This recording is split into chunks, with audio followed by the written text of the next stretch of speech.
아멘.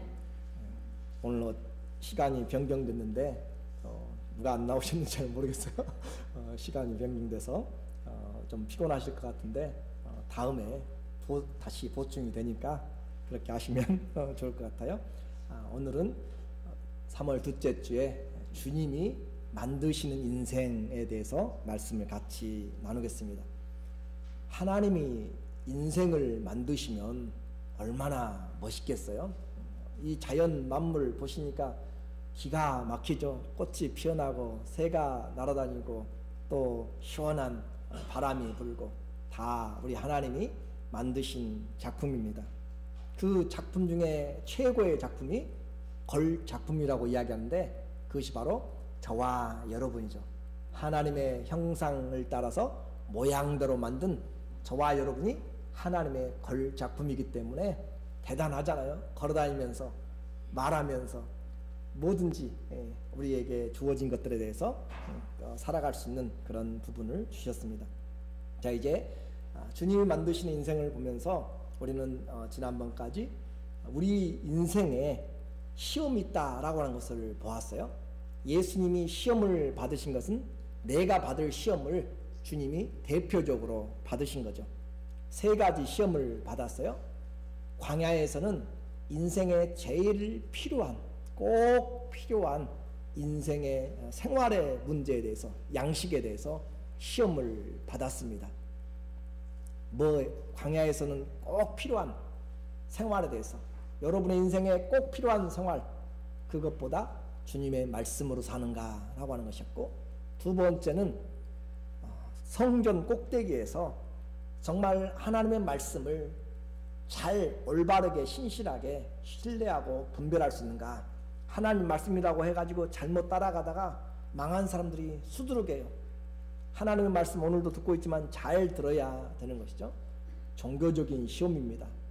여러분들은 잘 이겨내시는지. 그리고 마지막으로 지극히 높은 산에 데리고 와서 천하만국의 영광을 보여주면서 사단을 경배하면 이 모든 것을 주리라 라고 하는 아주 쉬운 정말 사단만 찾아가면 경배하면 천하의 모든 영광을 주는 그런 영광이었죠. 인생 최대의 거래였죠.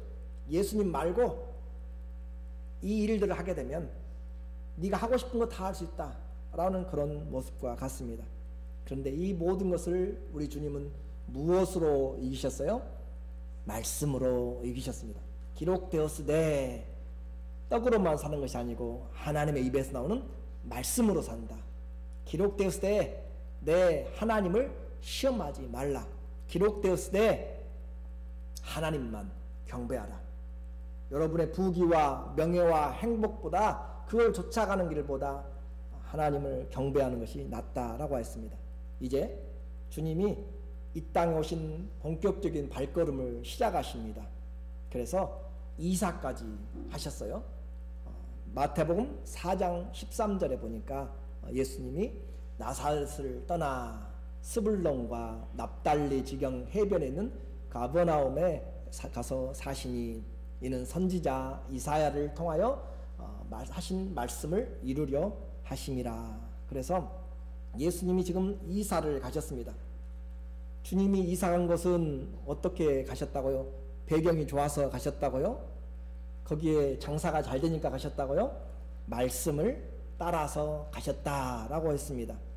예수님은 삶의 모든 행동을 통하여서 사람의 계획으로 사는 것이 아니고 사람의 현장에서 나오는 그런 떡으로 사는 것이 아니라 하나님의 말씀으로 살아가는 것을 삶의 현장에서 말씀을 따라서 가셨다라고 하는 것이죠. 그대로 증거하는 거죠. 오늘 우리 성도들의 삶에도 교회 생활하면서 세상을 살면서 우리는 일상생활에서도 내 계획대로 내 말대로 세상의 필요대로 살아가는 것이 아니라 하나님의 말씀으로 살아가는 것, 그 자가 하나님의 사람이라 그렇게 부르심을 받습니다. 그래서 하나님의 말씀을 왜 그렇게 중요하게 생각하는가? 하나님의 말씀은 우리 인생을 보여주기 때문에 그래요. 하나님 말씀은 무엇이 진짜인지 가짜인지를 우리에게 구별해 주기 때문에 그렇습니다. 사람들은 보지 못해요. 그러나 하나님 말씀은 정확하게 드러내서 보여줍니다. 우리 인생이 어떤 모습인지 무엇이 드러낸다고요? 하나님의 말씀이 드러내요. 한번 확인을 해보시죠. 마태복음 4장 15절과 16절에 스불론 땅과 납달리 땅과 요단강 해변길과 이 땅의 갈릴리여, 흑암에 앉은 백성이 큰 빛을 보았고 사망의 땅과 그늘에 앉은 자들에게 빛이 비쳤도다 하였느니라. 잘 보세요. 그들은 지금 갈릴리 주변에서 열심히 그 바다를 중심으로 분주하게 생업을 하는데, 말씀하기를 그들이 앉아있는 장소가 어디라고 했어요? 흑암에 앉은 백성들. 그들이 앉아있는 것이 흑암에 앉아있고, 그들이 또 앉아있는 곳이 사망의 땅과 사망의 그늘에 앉아있는 자들이다 라고 이야기합니다. 정말 열심히 장사하기도 하고 배를 띄워서 고기 잡고 열심히 살아가는 그 사람들에게 주님이 보았을 때, 말씀에 비추어 보았을 때 그들의 인생은 전부 다 흑암 가운데 있고 어둠, 다크니스 가운데 있고, 그들은 사망의 그늘, 사망의 땅에 앉아서 살고 있다. 여기 밖에 나가도 지금 수많은 사람들이 있어도 사망의 땅에, 흑암에 살고 있는 자들이 말씀을 비추어 보니까 다 그렇게 살고 있더라. 제 말이 아니고 성경이 그렇게 말씀을 하고 있고 창조주가 진단을 하였습니다. 그런데 그곳에 큰 빛을 보았고, 그곳에 사망의 그늘에, 흑암의 그늘에 빛이 임하였다라고 하는 것이죠. 하나님의 말씀은 우리 인생 전체를 정확하게 보여주고 있습니다. 낮에 해가 아무리 밝고 경제적으로 아무리 잘 살고 지식적으로 아무리 많이 배우고 여러분이 많은 것을 가져도 생명의 빛, 진리의 빛, 이 은혜의 빛이 없으면 우리는 전부 다 어디 가운데 있어요? 어둠과 사망과 흑암 가운데 있게 되는 것이 성경의 말씀이다. 왜냐하면 주님이 빛이기 때문에, 주님이 참된 빛이기 때문에 주님 없는 곳은 다 어둠이다 라고 하는 것이에요.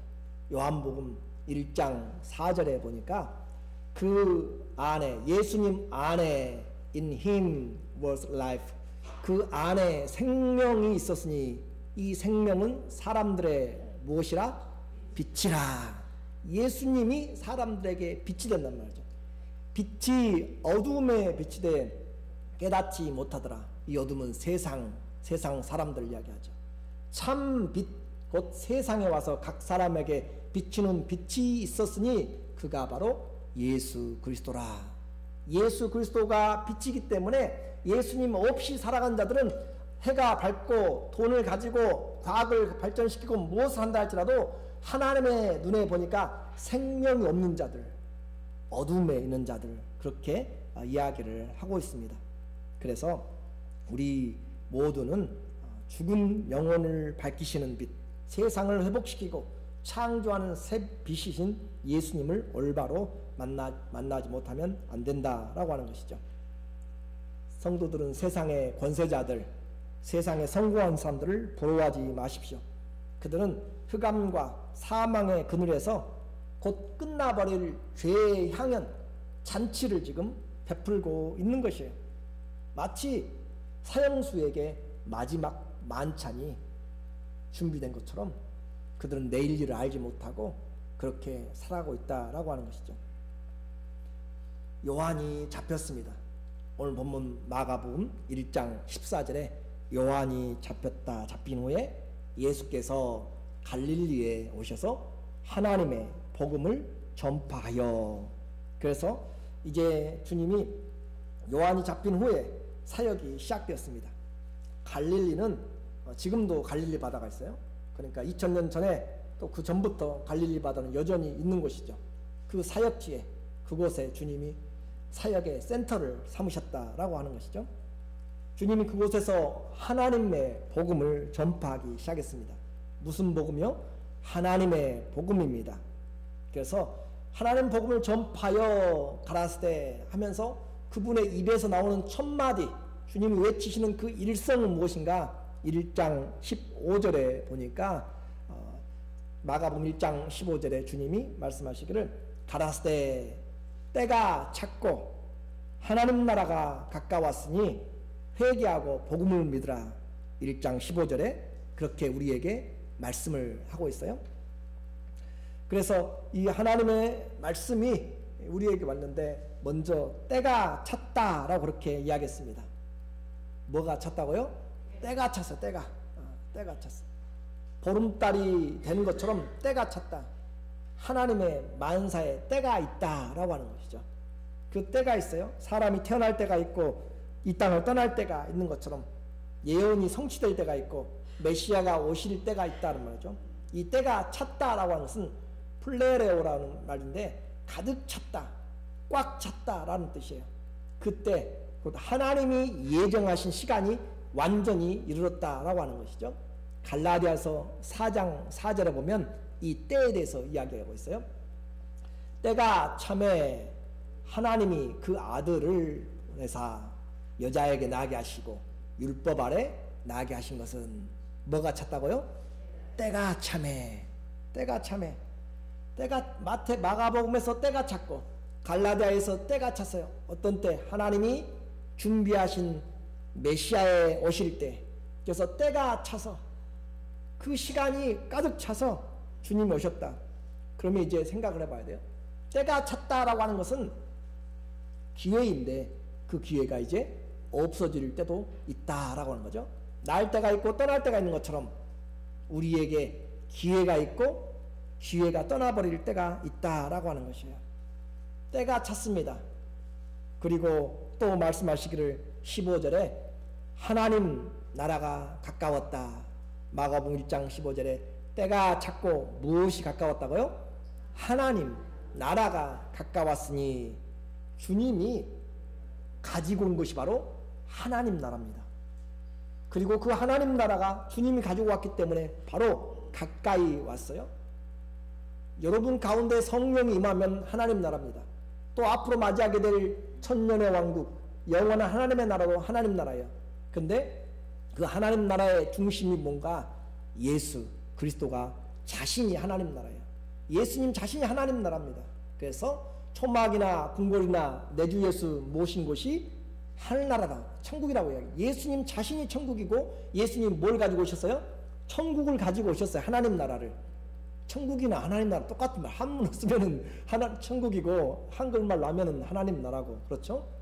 그래서 그 하나님 나라에 그 하늘나라를 가지고 오셨다라고 말씀했죠. 그러면 생각해 봐야 돼요.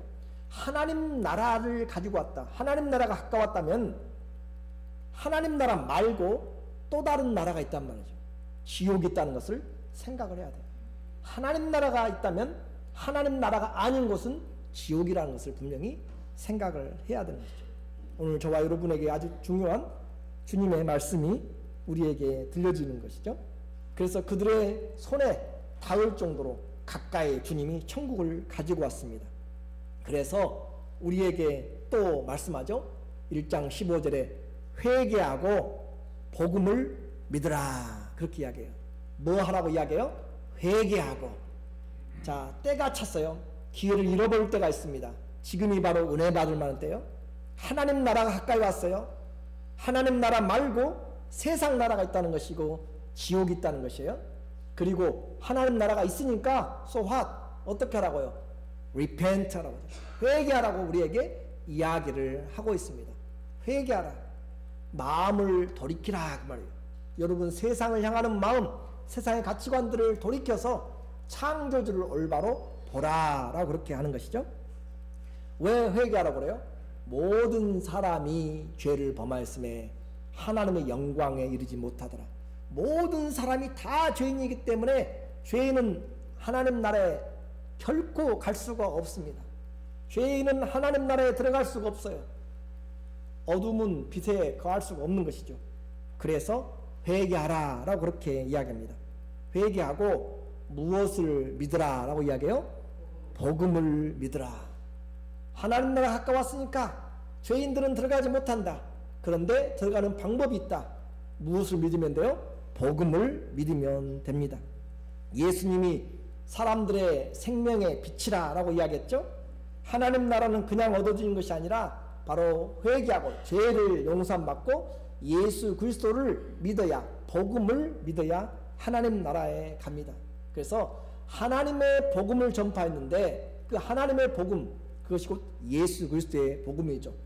마가복음 1장 1절에 하나님의 아들 예수 그리스도 복음의 시작이라 라고 이렇게 타이틀이 첫 번째 시작하면서 하나님의 아들 예수 그리스도 복음의 시작이라. 예수 그리스도의 복음인데 오늘 이 1장 14절에서는 하나님의 복음을 전파하여. 그러니까 예수 그리스도의 복음이 무슨 복음이에요? 하나님의 복음이에요.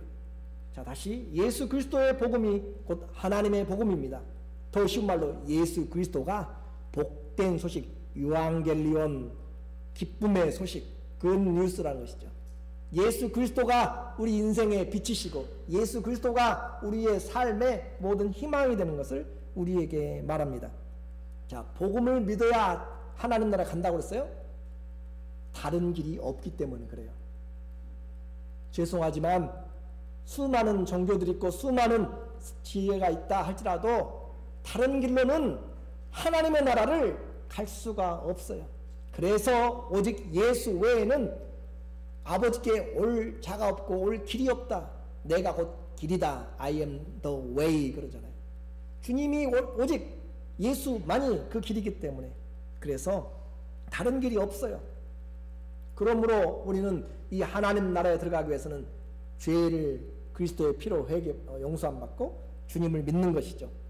믿지 않으면, 안 받으면, 그러면 안 받은 자들은 어디에 살고 있다고 그랬어요? 어디 그늘 아래서? 흑암의 그늘 아래서, 사망의 그늘. 흑암이나 사망이나 그것은 다 이미 빛이 없는 것이죠. 심판이 임한 것이죠. 심판이 임한 것. 하나님 말씀에 요한복음 3장 18절에 우리에게 말하죠. 예수님을 믿는 자는 무엇을 받지 않아요? 예수님을 믿는 자는 뭘 받지 않아요? 심판을 받지 아니하는 것이요. 믿지 아니하는 자는 하나님의 독생자의 이름을 믿지 아니하므로 벌써 심판을 받은 것이라. 사망의 음침한 골짜기에, 흑암의 골짜기에, 사망의 그늘에 있는 자체가 심판이죠. 그 정죄는 이것이니 곧 빛이 세상에 왔음에. 빛이 누구라고요? 빛이 누구라고요? 할렐루야, 예수님. 예수님 이제까지 설명했잖아요. 빛이 있었으니 사람들의 생명이 사람들의 빛이라고 했죠. 빛이 세상에 왔음에 사람들이 자기 행위가 악함으로 빛보다 어둠을 사랑한 것이다. 어둠 속에서 그곳에서 사는 것이 좋다라고 하면서 빛을 받지 않았다라고 하는 것이죠. 저는 오늘 이 시간에 주님이 외치신 것처럼 똑같이 하나님의 나라를 가지고 지금 여러분에게 외치고 있습니다. 하나님의 나라가 가까이 왔다고, 때가 찼다고, 그리고 그 하나님 나라는 분명히 이루어지고 있다고, 그리고 우리에게 가는 길은 회개하고 복음을, 예수님을 믿어야만 갈 수 있다라고 오직 진리를 하나님 안에서 여러분에게 전하고 있는 것이죠. 모두가 다 하나님 나라에 들어가는 믿음을 가지시기를 예수님의 이름으로 축원합니다. 그 주님이 이제 하나님 나라를 선포하면서 제자들을 불러 모으기 시작합니다. 예수님의 사역은 저 멀리 가가지고 하는 것이 아니라 가까이에서부터 시작하였죠. 예수님이 이사 간 것도 하나님의 말씀 때문에 갔다고 그랬죠. 그리고 그 갈릴리 주변에 있는 가버나움이라고 하는 지역이 있습니다. 그 갈릴리의 지역에서 주님이 사역을 시작하시는데 나사렛이라고 하는 그곳에서부터 갈릴리에 있는 가버나움, 갈릴리 바다 위쪽에 있는 가버나움까지는 65km 정도 되는 거리예요. 그곳으로 이사를 갔어요. 무엇을 따라서? 말씀을 따라서 이사를 갔고, 그 가버나움에서 주님이 이제 그 갈릴리 해변을 지나시면서 말씀을 전하셨다라고 했습니다.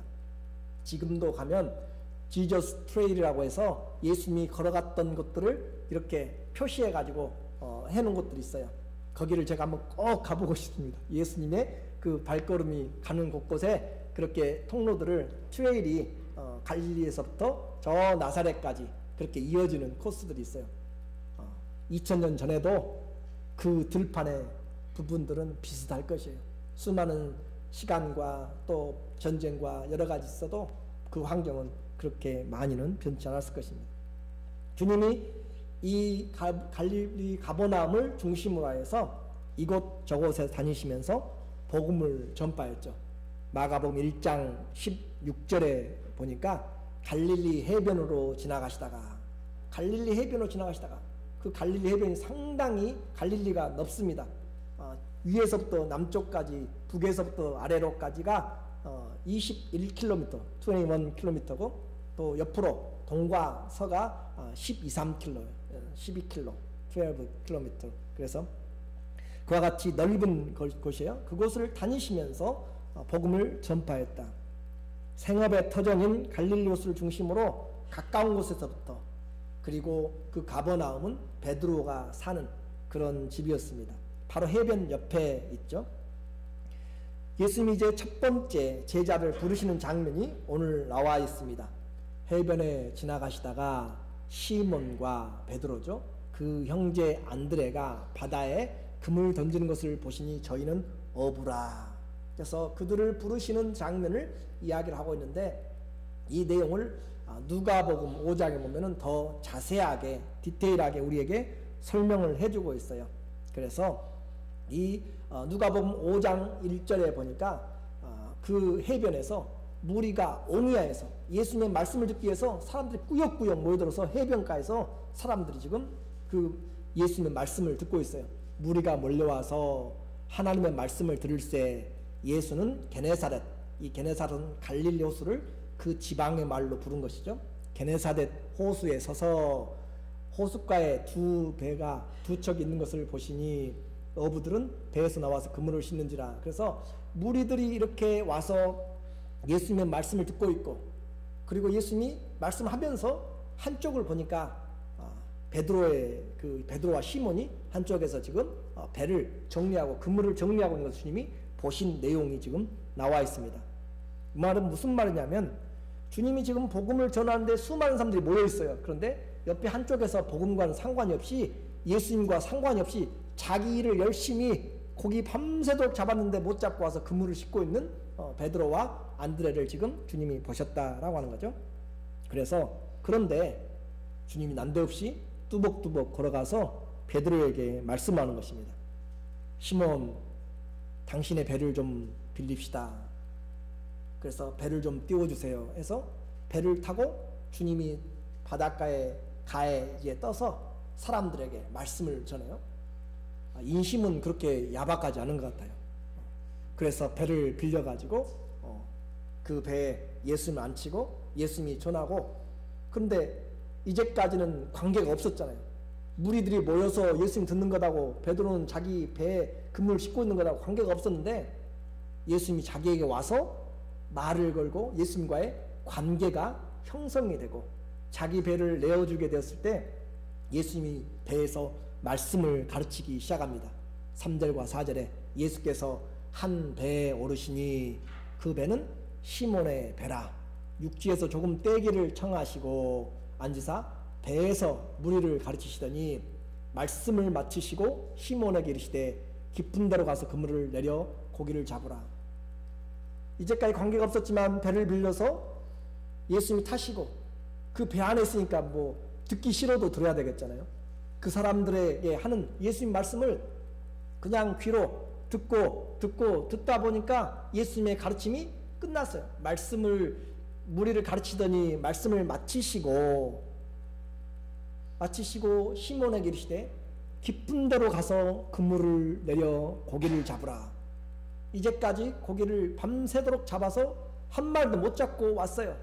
그런데 배를 띄우라는 것도 지나서 이제는 가서 밤새도록 쓰고 허탕했는데 가서 그물도 다 씻었는데 다시 가서 그물을 내려라 라고 그렇게 이야기합니다.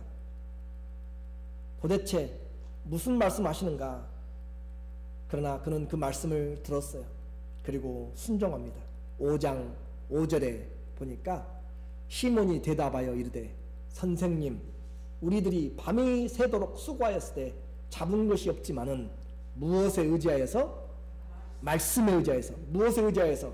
말씀에 의지하여서. 하나님의 말씀에 의지하여 당신이 전한 그 말씀에 의지하여서 내가 그물을 내리리이다. 그러니까 베드로의 지식 다 내려놓았습니다. 그렇죠? 자기의 피곤함이나 자기의 감정이나 다 내려놓고 생각들 내려놓고 오직 말씀에 의지하여서 그물을 내렸더라. 여러분 그 결과는 다 아시죠? 2배가 가득 차도록 많은 고기들이 잡혔음을 우리에게 말씀해 줍니다. 무엇을 말하는가요? 오늘 마가는 좀 베드로가 성격이 좀 급한 사람인데 마가도 좀 베드로의 제자예요. 그러니까 이 사람도 좀 성격이 급한 것 같아요. 그러니까 거두절미하고 예수님이 부르니까 그냥 베드로가 그냥 예 하고 곧바로 따라왔다라고 그렇게 말씀을 오늘 마가복음에서는 그물을 버려두고 나를 주를 좇았다라고 그렇게 하는 것이죠. 이런 환경보다 주님을 따르는 것. 마가복음 1장 17절에 예수께서 베드로에게 시몬에게 안드레에게 나를 따라오너라 내가 너희로 사람 낚는 어부가 되게 하리라 하시니 곧 그물을 버려두고 좇은지라. 그렇게 해서 예수님에게 순종한 것들을 우리에게 보여주고 있죠. 복음, 하나님의 말씀은 세상 어떤 것보다 우선합니다. 하나님의 말씀은 여러분이 생각하는 어떤 지식과 어떤 과학이나 어떤 세상의 가치관보다 우선입니다. 왜냐하면 그분의 말씀이 빛이고 진리고 생명이기 때문에 그렇습니다. 주님의 말씀에 복음에 순종하는 것, 그것이 가장 큰 일이죠. 예수님은 또 제자를 부르셨습니다. 야고보와 요한이죠. 19절과 20절에 이제 예수님이 또 부르시죠. 조금 더 가시다가 세베대의 아들 야고보와 그 형제 요한을 보시니 저희도 배에 있어 그물을 깁는데 곧 부르시니 그 아비 세베대와 삭군들과 함께 배에 버려두고 예수를 따라가니라. 주님이 부르시면 immediately 곧 하나님께 예수님께 나와서 순종하는 것으로 이야기를 하고 있습니다. 그들은 배를 가지고 있고 싹군들을 부리는 부자였던 것 같습니다. 직장과 생을 목적으로 하지 않고 주님이 부르심으로 곧 모든 것을 뒤로하고 배에 버려두고 돌아보지 않고 관심 쓰지 않고 주님을 따라갔더라. 이제부터의 관심은 누구예요? 예수님이셨죠. 이제부터의 관심은 그분의 말씀이셨죠. 이것이 주님께로 돌아온 삶입니다. 세상의 금과 은과 세상의 쾌락이 나를 유혹해도 이제부터의 관심은 예수님입니다. 그것이 믿음이다 라고 하는 것이에요. 우리가 무엇으로 사는 것이에요? 세상에 우리를 얼감매고 우리를 잡아들이고 관심 있는 것들이 많이 있습니다. 그럼에도 불구하고 우리가 이 자리에 오늘 있는 것은 주의 말씀에 관심이 있고 그 중심인 예수님에게 관심이 있기 때문이죠. 다시 말씀드리지만 예수님의 부르심에 사람들이 한 번에 순종한 것은 아니었어요. 베드로도 이미 요한복음에 보면 주님에게 한 번 갔어요. 안드레가 불러가지고 내가 메시아를 만났다라고 해도 관심이 없었어요. 따라가서 보았어요. 예수님 이름까지 바꿔줘요. 그런데도 관심이 없어요.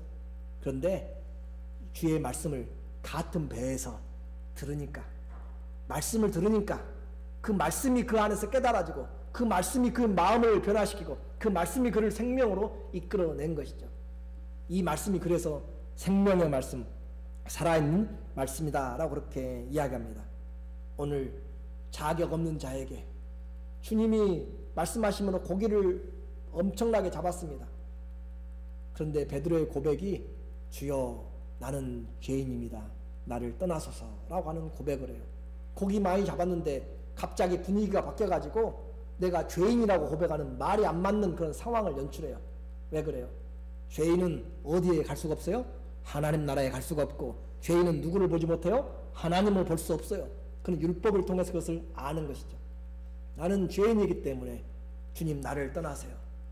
그런 그 죄인에게 주님이 고개를 들라 나를 따라오너라 라고 그렇게 사람 낚는 어부가 되게 하겠다라고 주님이 그를 불러내신 것이죠.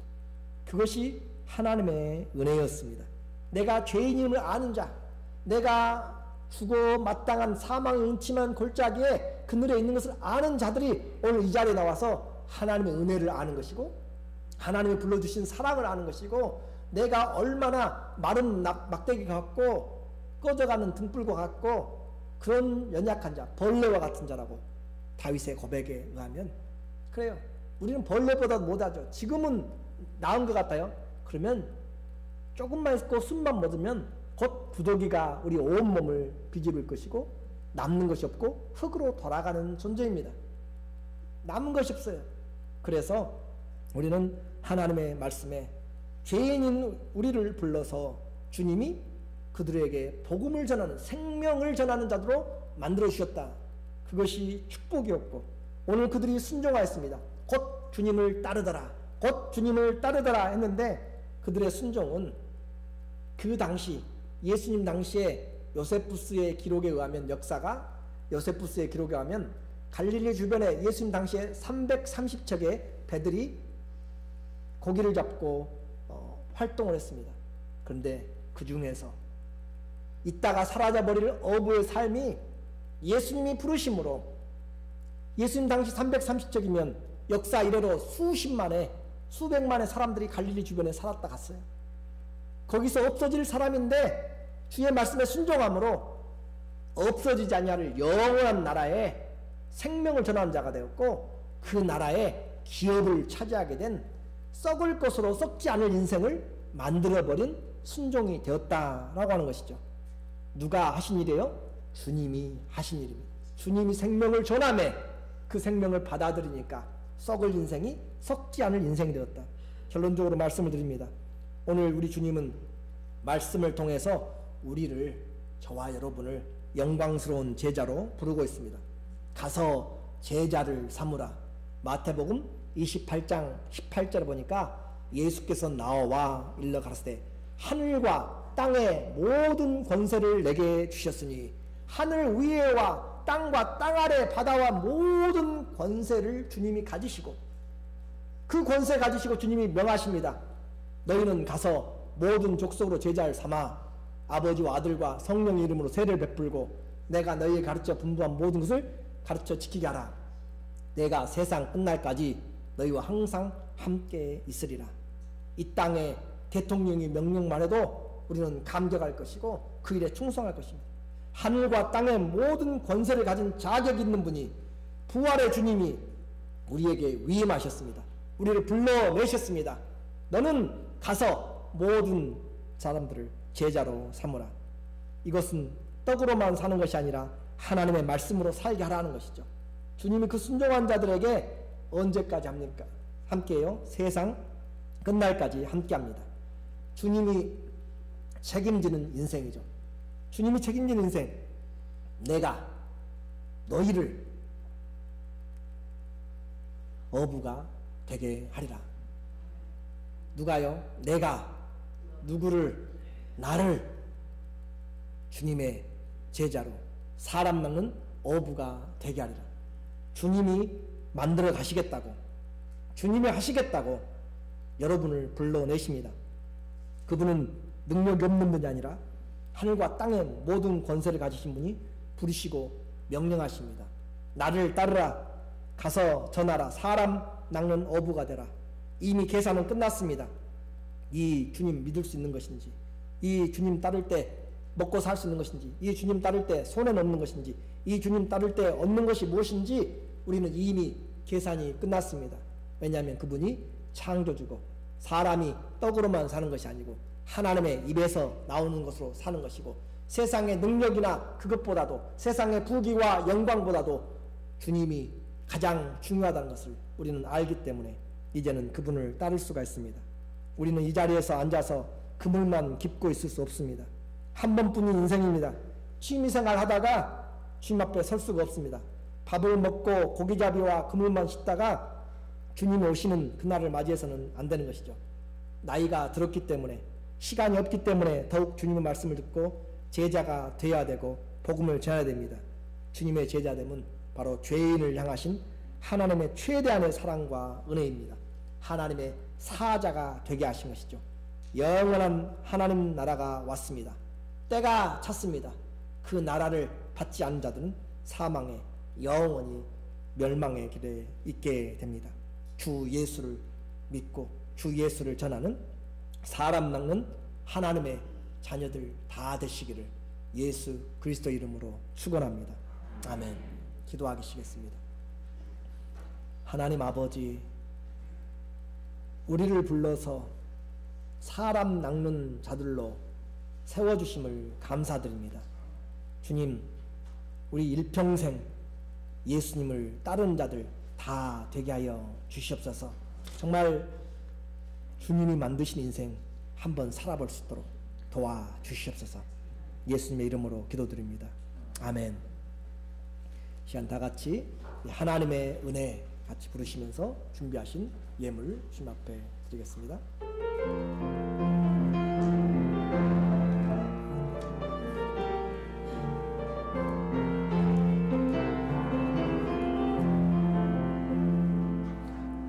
나를 지으신 이가